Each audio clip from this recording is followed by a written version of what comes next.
siapa baca di balik Wah, no pok long mutapam. Mau ada gapo dia? Ke. Apa khabar mah kita apa? Salah gapo au. Pada haru 3 hari ni bagi di sini. Kau mau ada kata gapo kan anak dia? Kata gapo? Anu yo kowe aja lajo. Tak apa. Dia tak kenal lagi aku ni siapa. Jagalah mpok long jaga. Cuk. Mau balik bila dari dia? Aku dah macam makmu. Balik bila aku?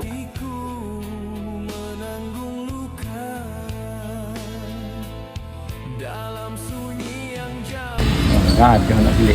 Baru maju je. Oh, duduk lama bedeng. Duduk pergi dengan Pok Long yo anu. Jangan duduk lama.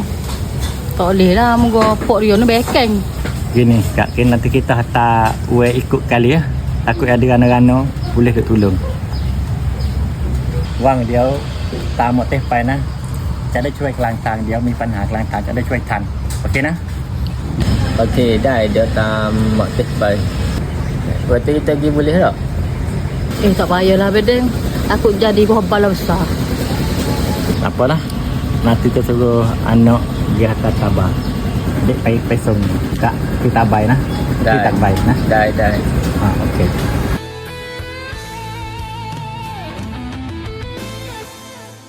Ada malam yang tak ku cerita, letak di dada tak siapa baca, di balik senyum yang aku jaga, ada hatiku menanggung luka.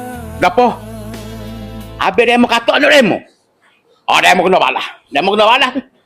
Oh, kalau demo tak balas rayu demo. Demo kena balas. Habis demo. Anak dia ada yang balas kan anak dia. Tak apa. Kau mana? Kawan ni malah ya. Kalau dia kawan pergi, kawan tak berik dah. Pagi tu kawan asal siap tu. Tu baru yolo. Waktu siap-siap lalu pagi. Kita ni keturunan orang teka ke? Balas. Ni tak balas. Okey demo tak kenal kawan. Kawan anak mak klewe. Mak klewe mati dah. Anak kawan tu kawan titih lagi anak kawan tu. Kalau orang buat tahiknya dia, ping lalu. Atok lalu. Ki. Kau dengar demo kena kecik kau jekai mai.